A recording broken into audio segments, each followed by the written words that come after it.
E agora a gente conversa aqui no Jornal da Rede Alesp com a advogada Luísa Furiati. Ela é especialista em direito ambiental e a gente vai falar justamente sobre o licenciamento ambiental, que tem gerado aí muitos debates, e a gente vai falar justamente com ela sobre isso. Bem-vinda, doutora, ao Jornal da Rede Alesp. Tudo bem com a senhora?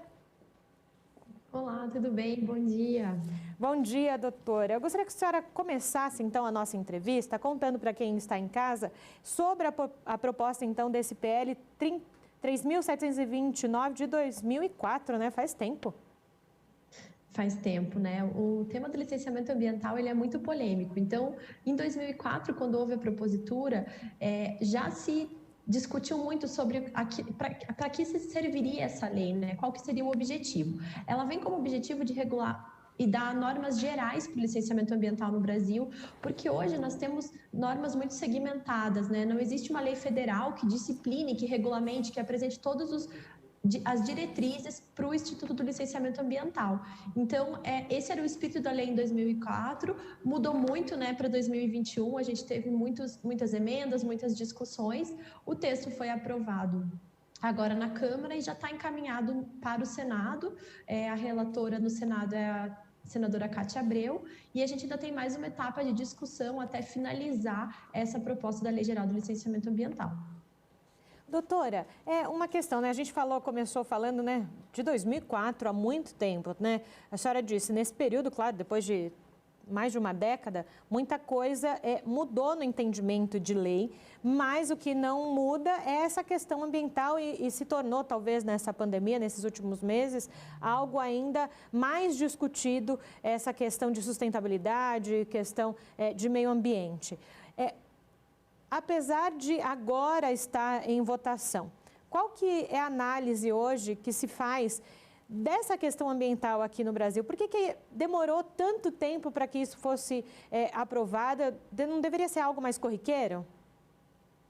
Com certeza, né? O licenciamento ambiental ele deve fazer parte de todo o processo de qualquer empreendimento no Brasil. A questão ambiental ela tem que ser tratada como uma parte do empreendimento e, infelizmente, isso não tem ocorrido. Por quê? Porque o processo de licenciamento ele tende a ser muito moroso. Uma das razões da propositura desse PL em 2004 já foi a questão da demora, do excesso da burocracia e da falta de segurança jurídica nos processos de licenciamento ambiental. Então, desde 2004 até agora, a discussão avançou bastante, porque nós temos uma grande dicotomia nas questões ambientais, né, entre os desenvolvimentistas e os ambientalistas, e tudo gera muito polêmica. Qualquer inserção no texto gera uma grande discussão, foram realizadas várias audiências públicas, porque é um tema que engloba todos os setores da economia. Então, cada pessoa que tem um interesse vai apresentar seu lado, o órgão ambiental também tem um lado muito importante, né? Os técnicos, eles precisam ser ouvidos, de que forma isso vai ser avaliado, e ao longo desse período, várias inovações dentro desse projeto de lei foram inseridas, né? Uma das grandes discussões, né, é sobre a licença autodeclaratória, né? A gente está caminhando para um processo de desburocratização da emissão das licenças, e a licença ambiental está inserida nesse contexto. Isso é um ponto que chama bastante atenção e gerou essa discussão, por isso que demorou tanto. Mas cada vez mais tem-se alguns consensos, né, dentro da questão do licenciamento ambiental. Está muito demorado, está pouco eficiente, né? Se fosse ainda um processo demorado e moroso e que ele tivesse uma alta eficiência, a gente não vê isso. Então, infelizmente, o Instituto do Licenciamento Ambiental ele precisa dessa repaginação para atingir o objetivo, né, que foi definido na Política Nacional do Meio Ambiente lá em 81, ele foi reforçado pela Constituição de 88, quando tratou da necessidade do estudo de impacto ambiental, né, o estudo prévio. Então, essa lei geral ela vem dar um suporte para o que o órgão ambiental pode exigir e o que o empreendedor pode esperar desse processo de licenciamento ambiental. Para ficar claro até para as pessoas que estão em casa, doutora, acho que é interessante a gente dar alguns exemplos, que acho que talvez fixa mais. Quando a senhora fala essa questão do empreendedor e da licença ambiental, por exemplo, A gente sabe que no nosso litoral existem ainda muitas praias, por exemplo, que precisam ser preservadas por N motivos. Vai, então, um empreendimento ali de condomínios, de casas, e querem avançar, por exemplo, nesse local. Há toda uma discussão para o licenciamento, se as pessoas podem construir suas casas e seus projetos nas encostas, por exemplo. No litoral paulista acontece muito isso, né? Dando um exemplo mais próximo nosso. É um trâmite burocrático que, por um lado, as pessoas querem construir sua casa, mas você não pode deixar ali o entorno também se deteriorar. Como é que funciona esse equilíbrio, né? Entre um querer uma coisa, o outro outra? Na verdade, esse é o maior dilema das questões ambientais, né? Porque, de um lado, a gente tem o dever de preservação, mas também temos o dever de desenvolver.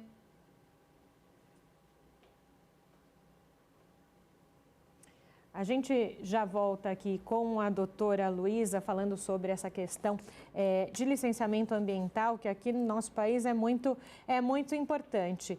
3 estudos científicos divulgados ontem trouxeram notícias animadoras no combate à Covid-19. O primeiro estudo da Universidade de Oxford, na Inglaterra, indica que a vacina desenvolvida pela própria instituição, em parceria com a AstraZeneca, tem uma resposta imune ainda melhor, tanto no caso de maior intervalo para receber as doses do imunizante, como no caso da aplicação de uma terceira dose da vacina, não prevista inicialmente pela farmacêutica.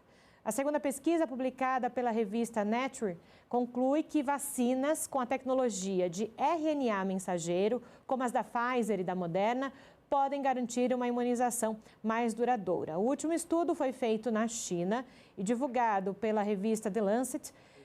E segundo essa pesquisa, a vacina Coronavac é segura e produz resposta imune, olha que boa notícia, para crianças a partir de 3 anos de idade. Embora a fase 3 de testes ainda estejam em andamento, o governo chinês pretende já começar a imunizar crianças dessa faixa etária com a Coronavac. Parece que voltamos, então, com a conexão com a doutora Luísa. Doutora, a senhora falava justamente sobre esse maior dilema, né? Em que uns querem uma coisa, os outros outra, né? Sendo redundante no termo, mas, enfim, a senhora falava sobre essa questão. Pode continuar, por favor. Então, na verdade, a questão ambiental ela é muito complexa, porque de um lado nós temos o dever de preservação e do outro lado a gente tem o dever de desenvolvimento de atividades econômicas, que é uma situação que aparentemente gera um conflito. O licenciamento ambiental vem para equilibrar isso. Por que ele vai ser um balizador dessas atividades econômicas? Ele vai dizer, quando você apresentar o seu projeto da casa, né, com esse exemplo que a gente está tratando do litoral de São Paulo, como essa casa vai ser construída, o que é possível, o que não é possível, o limite da construção, até onde ela vai poder avançar, o que deve ser protegido. Então, esse é o objetivo do licenciamento ambiental. Mas, para que isso seja efetivo, ele precisa ser rápido, né? Porque a resposta da sociedade, da nossa vida é uma resposta rápida, e ele precisa ter parâmetros claros. Por quê? Porque a partir disso, você vai saber onde você construir e vai ter segurança jurídica. Uma das grandes críticas do licenciamento ambiental hoje é a falta de segurança jurídica, porque o empreendedor não sabe quanto tempo vai durar o processo de licenciamento ambiental, o que o órgão ambiental vai exigir, o que vai acontecer com essas licenças. Então, esse ponto é um ponto bastante complexo, que a Lei Geral do Licenciamento Ambiental vem para tentar barrar isso e dar maior segurança dentro dessas questões, dentro dessas exigências dos processos de licenciamento ambiental, né? Justamente por isso, doutora, é importante a gente destacar essa questão que vai levando aí tantos anos, mas que, ao que me parece, com essa aprovação da Câmara dos Deputados, encaminhando então agora para o Senado Federal, teremos um futuro melhor, ou não, ou ainda é preciso discutir muito sobre essa questão ambiental no país, mas esse já é um pontapé inicial melhor do que antes. Com certeza, assim, o texto ele ainda é bastante polêmico porque ele trouxe algumas dispensas de licenciamento ambiental para atividades de saneamento básico e algumas atividades agropecuárias, que isso ainda gerou bastante polêmica, porque a gente, no processo de licenciamento ambiental, a gente também tem outros problemas que envolvem a administração pública brasileira, que são problemas relacionados à corrupção, a outros tipos de questões éticas que envolvem o processo, que também fazem com que o licenciamento ambiental perca sua efetividade.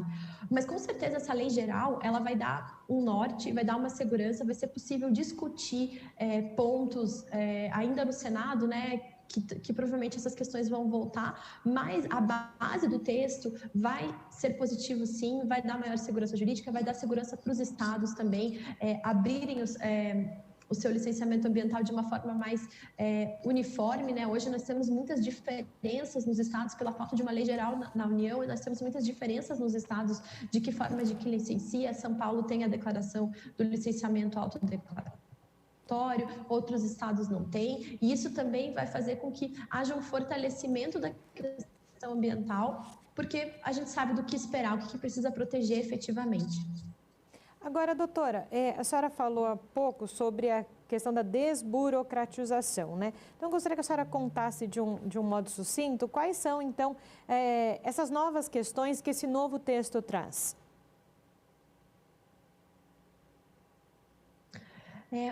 Hoje, o que regulamenta o licenciamento ambiental no Brasil hoje é uma resolução do CONAMA, que é o Conselho Nacional do Meio Ambiente, que ela prevê que a licença tem 3 etapas: a licença prévia, a licença de instalação e a licença de operação. Esse período de licença trifásico, ele acaba sendo muito demorado e alguns empreendimentos não precisam de uma análise tão profunda. Então, esse é um dos pontos da lei.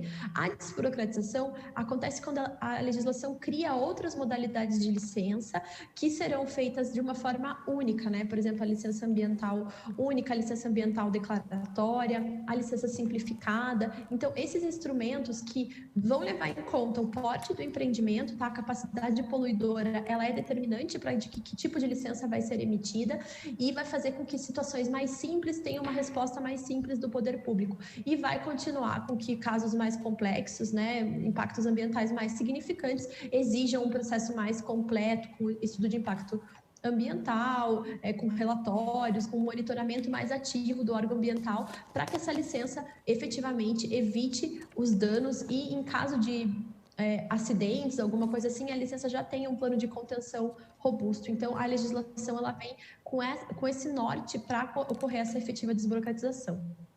Perfeito, doutora. Muito obrigada, viu, pela contribuição da senhora aqui ao Jornal da Rede Alesp. Tenha um bom dia por aí. Obrigada, bom dia.